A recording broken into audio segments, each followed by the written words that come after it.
छत्रपती संभाजीनगरमध्ये ठाकरेंच्या शिवसेनेच्या वतीने आंदोलन करण्यात आले। पाणी प्रश्नावरून ठाकरेंची शिवसेना आक्रमक झाल्याचं चित्र आहे। 15 दिवस आंदोलन सुरू राहणार आहे तर अंबादास दानवेंनी या संदर्भात महत्त्वाची माहिती दिली आहे। आंदोलनाच्या सांगता मोर्चात उद्धव ठाकरे आणि आदित्य ठाकरे देखील उपस्थित राहणार असल्याची माहिती आहे।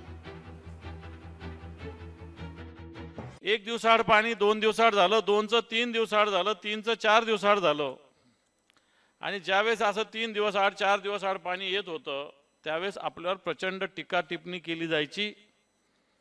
प्रचंड पद्धतीने आपल्याला सांगितलं जायचं की अशा पद्धतीने तुम्ही पाणी देताय। मग आपला प्रश्न हा राहिला पाहिजे, आमच्या काळात तरी आम्ही 3 दिवसाला पाणी द्यायचो, आज 11-11 दिवस 12-12 दिवसाला पाणी। सत्य आहे का नाही?